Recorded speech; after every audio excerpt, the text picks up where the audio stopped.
د حضرت عمر فاروق رضی الله تعالی عنه دور دی.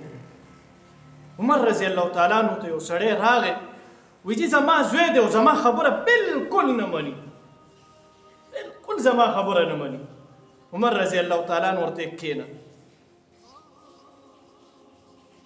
او خپل کس یې ولېږلو، وایي لاړ شه د بچي ته اواز کو. دا بچی ځوان دی، تقریبا 18-19 کاله عمر دی. وایي ځوانه راشه دی خو وایي ستا دی پلار شکایت راوړی دی چې زما بچی زما خبر نه مني. امیر المؤمنین بالکل ټیک وایي.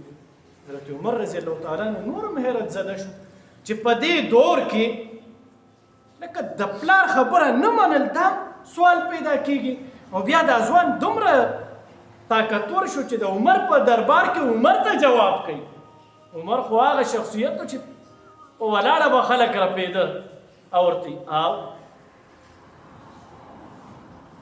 نو حضرت عمر ورته لګیا شوی چې ګوره دا ستا پلار دی، د په تا دا حق دی، دا دی چې ځوان اورېدلی دی ورته داسې کوي. وایي امیر المؤمنین زه یو تپوس کولی شم؟ وایي ها. وایي صرف په بچو باندې د مور او پلار حقونه دي او کنه په دې مور او پلار هم د بچو څه حق شته؟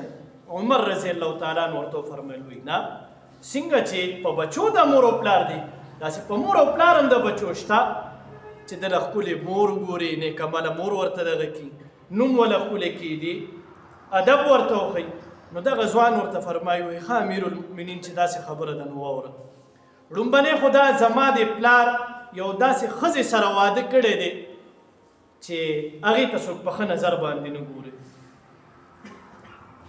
زما یې تعلیم او تربیت نه دی کړی، په ښه نظر ورته نه ګوري. لومبنۍ خبره خو ده. دویمه خبره، زما د پلار چې زما کوم نوم ایښی دی هغه یې ایښی دی جوهل. جوهل دا په عربۍ کې د سوټي چینجي ته وایي.